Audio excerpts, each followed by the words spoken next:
आपके सामने मुझे भाषा की पराधीनता के विषय पर बात करनी है। अपने भारत देश का आजादी के 63 साल के बाद ये सबसे बड़ा दुर्भाग्य है कि भाषा के स्तर पर अभी तक हम स्वतंत्र नहीं हो पाए, स्वाधीन नहीं हो पाए। भाषा के स्तर पर अभी भी हमारे देश में बहुत गहरी गुलामी है और दुर्भाग्य हमारे देश का ये है कि आजादी के पहले ये भाषा की गुलामी जितनी थी, आजादी के 63 साल के बाद ये भाषा की गुलामी और अधिक बढ़ गई है और अधिक गहरी हो गई है। भारत देश अंग्रेजों की गुलामी से तो आजाद हो गया है, लेकिन अंग्रेजियत की गुलामी, भाषा की गुलामी अभी भी इस देश में बरकरार है। मुझे ये कहते हुए बहुत दुख होता है, अफसोस होता है कि दुनिया में बहुत सारे देश अलग अलग समय पर गुलाम हुए हैं। दुनिया में कुल 200 देश हैं।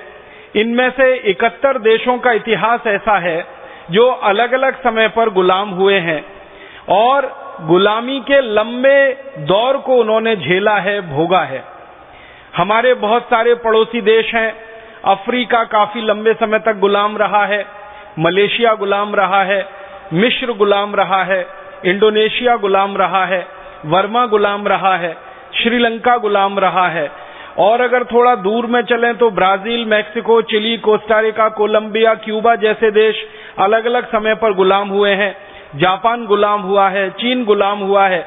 दुनिया में ऐसे कुल मिलाकर 71 देश हैं जो अलग अलग समय पर किसी न किसी के गुलाम हुए हैं।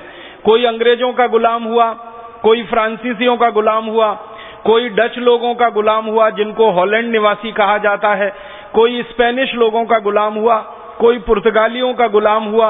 अलग अलग समय पर बहुत सारे देश गुलाम हुए हैं, लेकिन गुलामी के बाद उन सभी देशों ने सबसे पहले अपनी मातृभाषा को स्थापित कराया है और सबसे पहले अपनी मातृभाषा को अपनाया है। और उसके बाद वो देश आजादी की राह पर इतने आगे बढ़े और इतने तेजी से भारत से भी बहुत आगे निकल गए हैं। कई सारे देश जो आजादी में भारत से पीछे रहे, माने जिनकी आजादी भारत के बाद आई है, जैसे मैं आपको नाम लेके उदाहरण दूं, हमारा पड़ोसी देश है चीन, जिसकी आजादी हमसे 2 साल बाद आई है।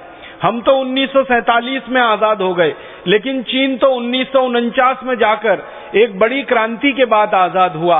लेकिन चीन हमसे कई गुना आगे निकल चुका है, आर्थिक रूप से, सामाजिक रूप से और वैश्विक ताकत के रूप में सारी दुनिया में चीन का डंका अभी बज रहा है। अमेरिका के राष्ट्रपति बराक ओबामा को चीन में जाकर चीन की सरकार को सलामी देनी पड़ रही है, चीन की सरकार को नमस्ते करनी पड़ रही है। कभी भी ऐसा दुनिया में नहीं हुआ कि अमेरिका का राष्ट्रपति चीन में जाकर चीन को सलामी दे। लेकिन अभी बराक ओबामा ये कहते हैं कि सारी दुनिया में अभी ताकत के रूप में जो सबसे महत्वपूर्ण देश उभर रहा है वो चीन। ये चीन 1949 तक भुखमरी का शिकार था, दुनिया में सबसे पीछे गिने जाने वाले देशों में गिना जाता था। आज उसकी अर्थव्यवस्था बहुत तेज है, समाज व्यवस्था बहुत बेहतर है, राज्य प्रशासन उनके यहाँ काफी कुछ भ्रष्टाचार से मुक्त है।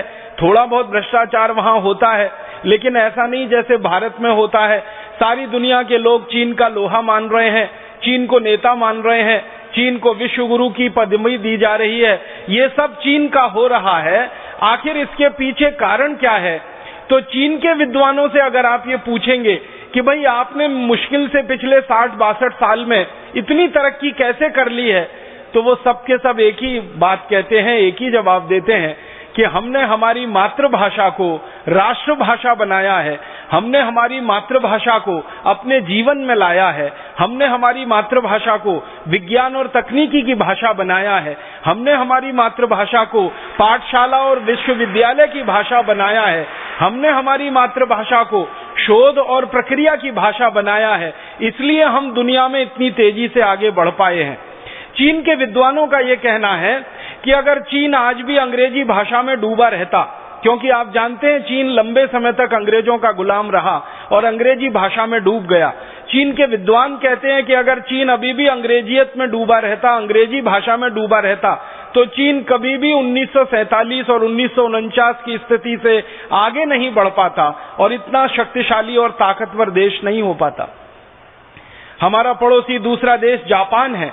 लंबे समय तक जापान गुलाम रहा अमेरिका का, लंबे समय तक जापान गुलाम रहा है डच लोगों का, हॉलैंड वासियों का। लंबे समय तक जापान पर पुर्तगालियों ने भी राज किया है।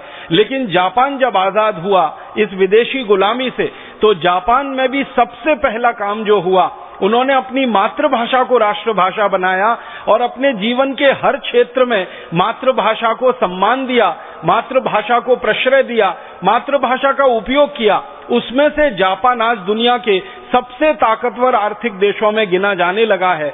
आर्थिक ताकत जापान की इतनी बड़ी है कि अमेरिका की जो वित्तीय संस्थाएं हैं, अमेरिका के जो फाइनेंशियल इंस्टीट्यूशंस हैं, वो ज्यादातर इस समय जापान के कब्जे में हैं।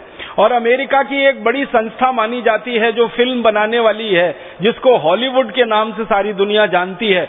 हॉलीवुड में फिल्में बनाने के लिए सबसे ज्यादा पैसा अगर लग रहा है तो वो जापान का पैसा लग रहा है। पूरा जापान का नियंत्रण वहां पर है। अमेरिका के होटल उद्योग में, अमेरिका के मोटर उद्योग में, अमेरिका के बीमा उद्योग में, अमेरिका के वित्तीय उद्योगों में सबसे ज्यादा ताकत अगर लगी है तो जापान की। अमेरिका के बाजार में सबसे ज्यादा चीजें हैं तो वो चीन की। अमेरिका के वित्तीय ताकत में सबसे बड़ी ताकत है तो जापान की। ये दोनों देश लगभग अमेरिका के बराबर खड़े हो गए हैं।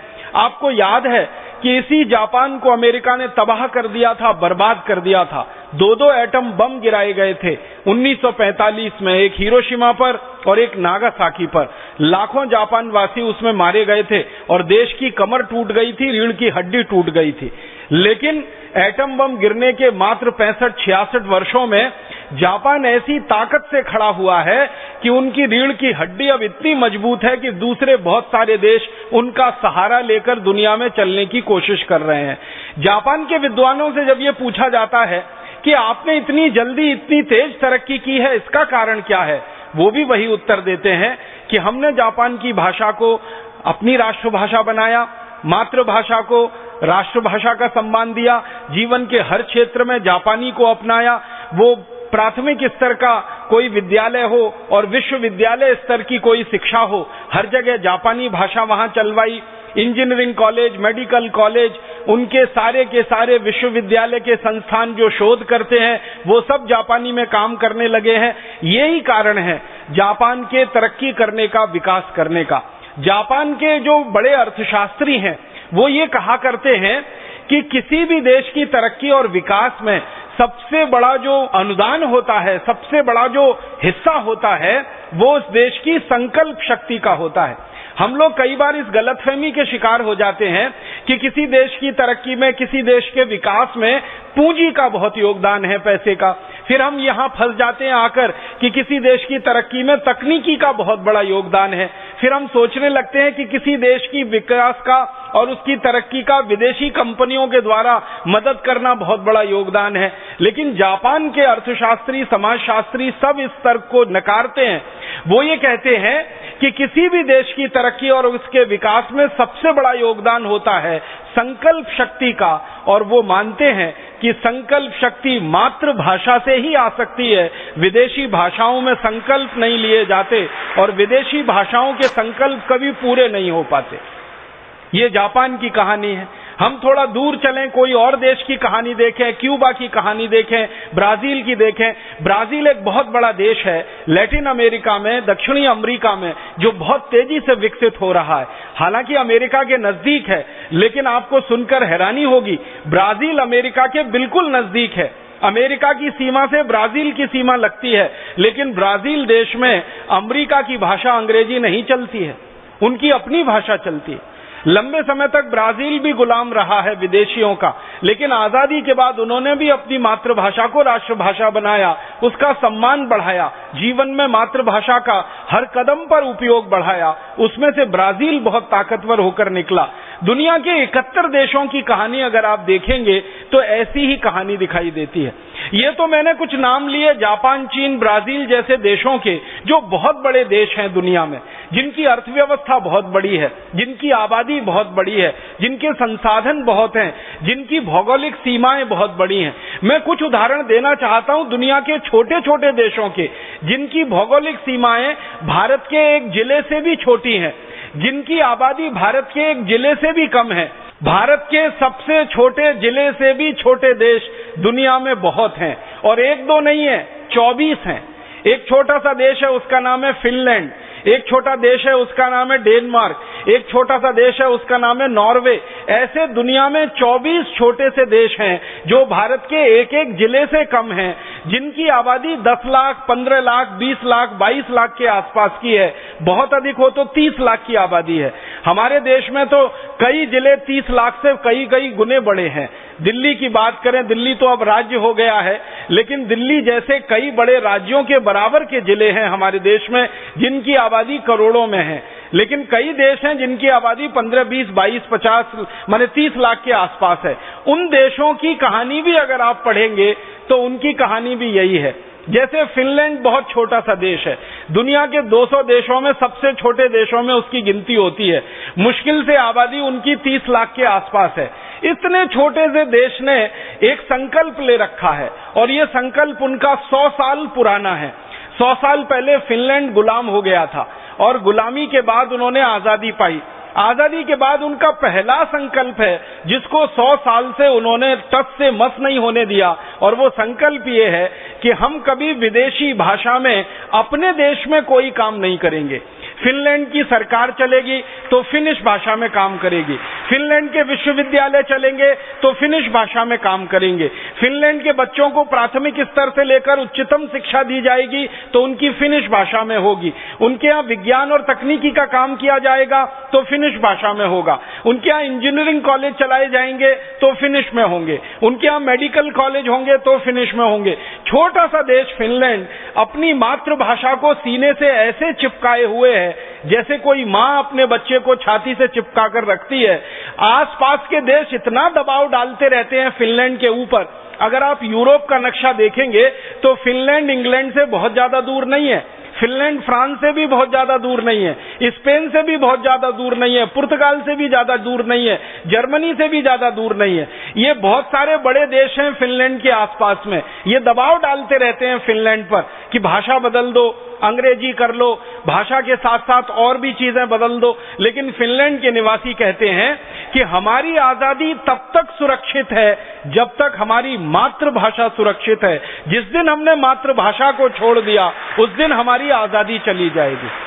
आप जरा कल्पना करिए थोड़ी देर के लिए कि 30 लाख की आबादी का छोटा सा देश जो 24-25 बड़े देशों से चारों तरफ घिरा हुआ है, जिसके पास अपनी सेना नहीं है, जिसके पास अपनी पुलिस व्यवस्था नहीं है, वो देश टिका हुआ है, अपनी आजादी को बरकरार रखे हुए है।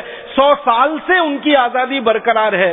कोई दूसरे देश की हिम्मत नहीं है उनके देश में हस्तक्षेप करने की। तो वो कहते हैं इसका एक ही कारण है, उनकी मातृभाषा जो इस समय उनकी राष्ट्रभाषा है। फिनलैंड के बगल में और एक छोटा सा देश है डेनमार्क, बिल्कुल छोटा सा देश है। डेनमार्क की आबादी तो मुश्किल से 22 लाख के आसपास है। भारत में तो पता नहीं 22 लाख की आबादी के कितने अधिक जिले होंगे।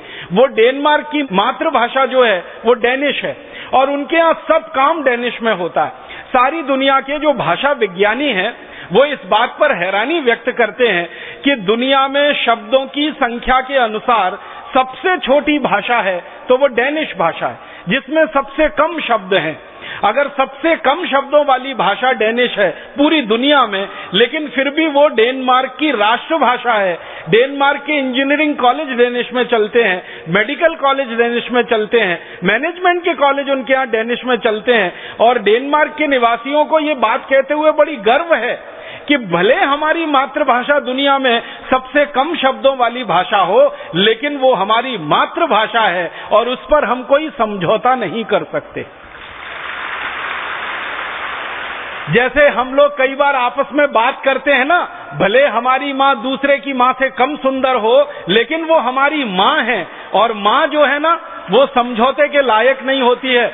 ऐसे ही डेनमार्क के निवासी इस गौरव से बात को कहते हैं, हमारी भाषा सबसे छोटी है तो क्या हुआ, हमारा देश सबसे छोटा है तो क्या हुआ, हमारा देश दुश्मनों से घिरा हुआ है तो क्या हुआ, लेकिन हमने मातृभाषा को राष्ट्रभाषा बना रखा है। और डेनमार्क के निवासियों के मन में इतना आत्मविश्वास है, वो ये कहते हैं कि जब तक हमारी मातृभाषा को हम सीने से चिपकाए रहेंगे, राष्ट्रभाषा बनाए रहेंगे, तब तक हमारे देश की आजादी का कोई बाल बांका नहीं कर सकता, कोई हमारी तरफ आंख उठाकर नहीं देख सकता। ये छोटे छोटे देश, डेनमार्क है, इसी के नजदीक में और एक छोटा सा देश है, उसका नाम है स्वीडन। बहुत छोटा सा देश है। भारत की तुलना करेंगे तो स्वीडन भारत के किसी एक राज्य के आधे से भी कम में निपट जाएगा, सिमट जाएगा, इतना छोटा सा देश है। लेकिन स्वीडन के निवासी भी जब से आजाद हुए, एक समय स्वीडन भी गुलाम रहा विदेशियों का, लेकिन जब से स्वीडन आजाद हुआ उन्होंने स्वीडिश भाषा को मातृभाषा बनाया, और एक बार जो बनाया उससे वो पीछे नहीं हटे हैं और लगातार सारी दुनिया में स्वीडिश भाषा की पताका वो फहराने में लगे हुए हैं। तो फिनलैंड हो, डेनमार्क हो, स्वीडन हो, इन्हीं के पड़ोस में और एक बिल्कुल छोटा सा देश है, उसका नाम है नॉर्वे। नॉर्वे भी एक समय गुलाम हुआ था, 100 साल पहले लगभग वो भी आजाद हो गया। लेकिन नॉर्वे के लोगों ने आजादी के बाद जो सबसे पहला काम किया वो वही कि उनकी मातृभाषा को राष्ट्रभाषा बनाया। आज नॉर्वे की राष्ट्रभाषा नॉर्वेजियन है, और सारी इंजीनियरिंग की पढ़ाई, मेडिकल की पढ़ाई, मैनेजमेंट की पढ़ाई, बचपन से लेकर आखिरी कक्षा तक की उच्चतम पढ़ाई, सब कुछ नॉर्वेजियन में होता है। तो दुनिया के छोटे छोटे देशों के उदाहरण ले लें या दुनिया के बड़े बड़े देशों के उदाहरण ले लें, सभी उदाहरणों से एक बात स्पष्ट होती है, वो ये कि जिस देश ने भी मातृभाषा को राष्ट्रभाषा बनाया वो देश दुनिया में गर्व के साथ, सम्मान के साथ खड़ा है, भले वो छोटा हो या बड़ा हो। अर्थव्यवस्था में कोई देश बहुत छोटा हो सकता है, अर्थव्यवस्था में कोई दूसरा देश बहुत बड़ा हो सकता है, आबादी के हिसाब से कोई देश छोटा हो सकता है, आबादी के हिसाब से कोई देश बड़ा हो सकता है, भूगोल की सीमाओं के अनुसार कोई देश बहुत छोटा है, कोई देश बहुत बड़ा है। ये सब प्रश्न बाहर हो जाते हैं जब मूल प्रश्न उनके यहाँ मातृभाषा और राष्ट्रभाषा का आता है। इन सभी देशों में एक बात जो मैं देखता हूं समान है, वो ये कि ये देश कई मामलों में भिन्न भिन्न हैं, लेकिन एक मामले में एक जैसे हैं कि इन सब देशों ने मातृभाषा को राष्ट्रभाषा बनाया, जीवन का अंग बनाया, उसको आगे बढ़ाया, लगातार बढ़ा रहे हैं, और गर्व और सम्मान के साथ संयुक्त राष्ट्र महासभा में एक सम्मानित स्वतंत्र देश की हैसियत पा रहे हैं। मैं अपने देश भारत की बात करता हूं। अपने देश भारत का सबसे बड़ा दुख और दुर्भाग्य ये है कि दुनिया